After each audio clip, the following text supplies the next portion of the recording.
ning nagpuyo dito, si tatay lakot si nanay.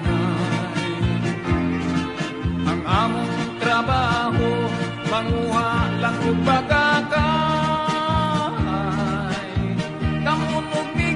Damunog migo, pabaylo at kumay. Among gitanong-tanong, sabi ko kamuting kahoy. Walay laing trabaho, kay kubring makanuloy. Ang among kalipay, awit lang sa mga siloy. Ug dinuyugan sa hinuyoy. Sa matag Domingo, mulungsong kami musimba, mag-ampo sa Ginoo, aron